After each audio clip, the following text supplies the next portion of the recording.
God said in Psalm 2 from the Message translation, "You're my son, and today is your birthday."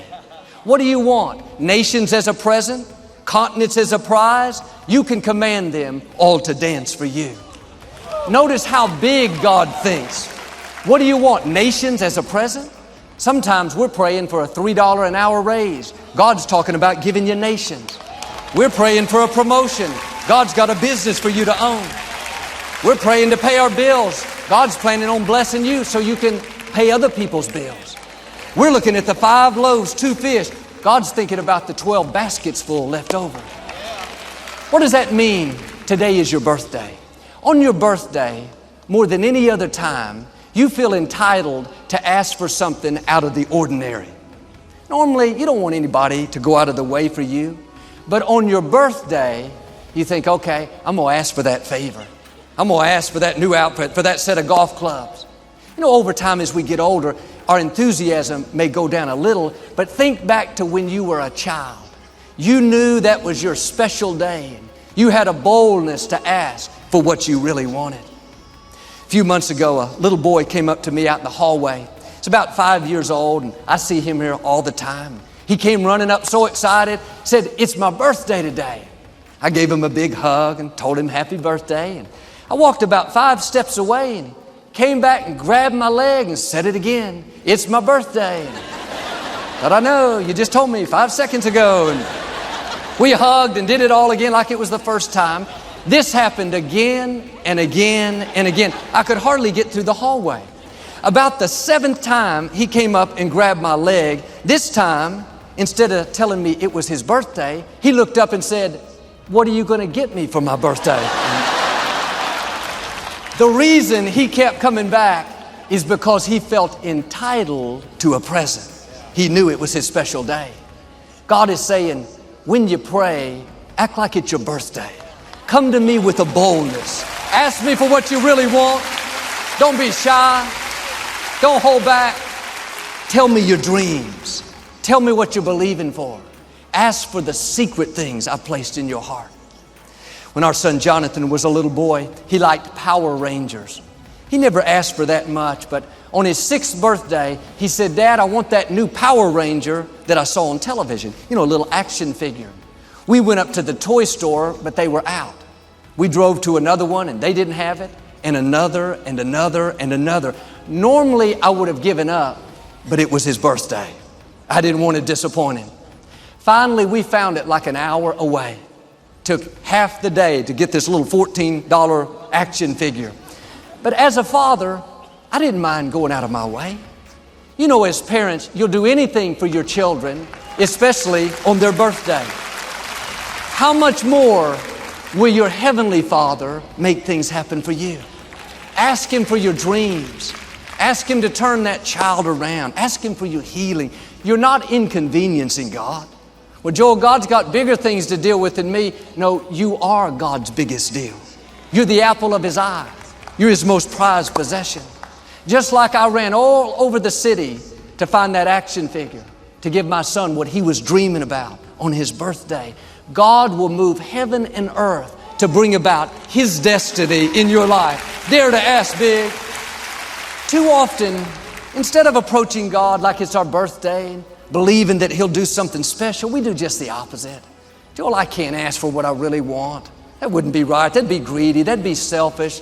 The Scripture says it is the Father's good pleasure to give you the kingdom. Nothing makes God any happier than for Him to see you step up to who you were created to be. It says today is your birthday. What do you want? Notice today is always in the present. When you get up tomorrow morning, God is saying, today is your birthday. 2 weeks from now, today is your birthday. 7 years from now, today is your birthday. Every morning when you get up, just imagine God saying, happy birthday, son. Happy birthday, daughter. Why does He do this? So you'll have the boldness to ask for things that you wouldn't normally ask for. When I received word that the Compact Center was coming available, something ignited on the inside. I knew it was supposed to be ours, but every voice said, it's never going to happen. It's too big, Joel. You don't deserve it. Who do you think you are to even ask for it? Instead of believing those lies, I did what I'm asking you to do. I went to God like it was my birthday. I said, God, I know this is far out. Normally I'd never ask for it, but God, I believe you put this in our path. This is the part of my destiny. So God, I'm asking you to make a way, even though I don't see a way. What's interesting, all of the big things I've ever asked for, I've never once felt like God has said, Joel, you got a lot of nerve, man. What are you doing asking for that? Just the opposite. Down here, I can feel God whispering, Joel, I love the fact that you dare to ask big. I love the fact that you believe that I can do the impossible. And of course, everything I've asked for hasn't come to pass, but the point is, if you'll go to God with childlike faith, believing that it's your birthday, asking for things that you wouldn't normally ask for, there will be times that you see God show out in your life in ways greater than you ever imagined. This is what Solomon did. In Psalm 72, he prayed what seemed to be a very self-centered prayer. He asked God to make him well known, that his fame would spread throughout the land, and that wealth and honor of other nations would be brought to him, that kings and queens would bow down before him. You would think God would say, Solomon, what's wrong with you? I'm not going to make you famous. I'm not going to give you this honor, wealth, influence. You need to learn some humility. But God didn't rebuke him. God didn't tell him he was selfish and greedy. God did exactly what he asked for. Solomon became one of the most famous people of his day. The Queen of Sheba came, bowed down before him, brought him gold and silver. Here's the key. The reason God answered that bold prayer is because Solomon went on to say, God, if you'll make my name famous, if you'll give me influence and wealth, then I will use it to help the widows, to take care of the orphans, to bring justice to the oppressed, to give a voice to those that don't have any voice.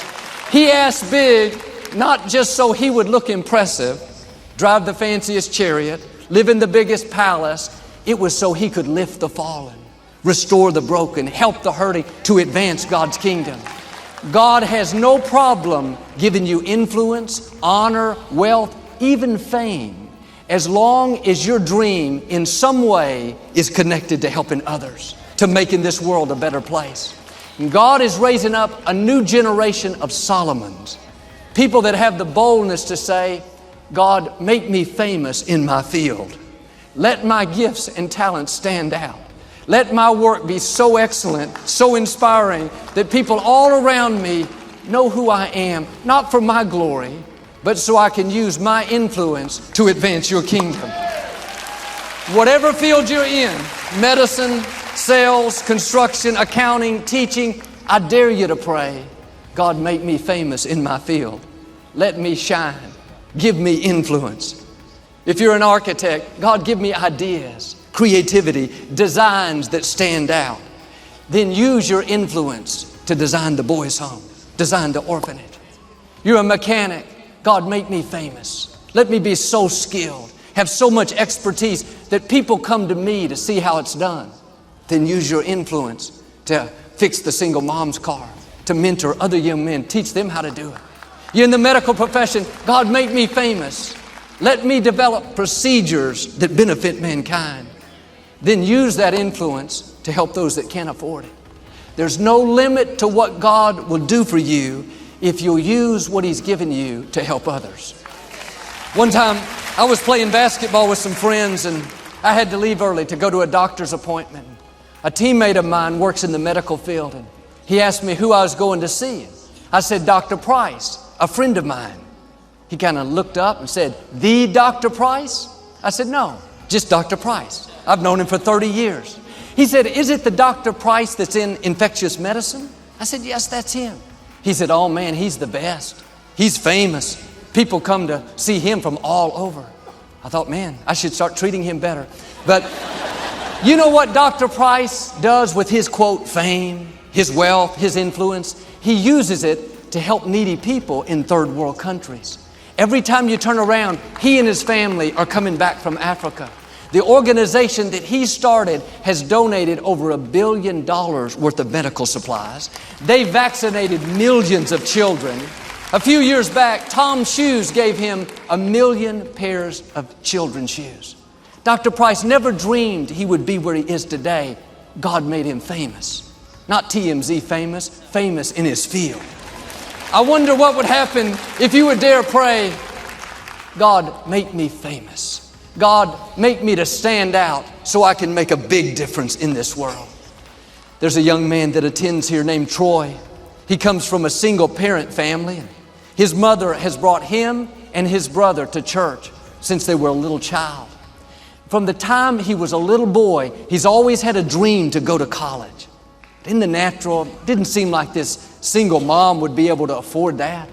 All the odds were against them, but through prayer, hard work, God's favor, good grades, both he and his brother received scholarships.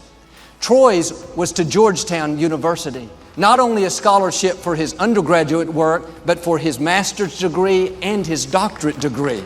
He's studying political science. His goal is to one day become the Secretary of State of the U.S. Like Solomon, he's prayed, God, give me influence, give me notoriety so I can make the world a better place.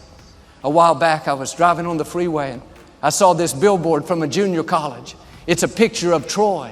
The caption reads, "Meet Troy, our future Secretary of State."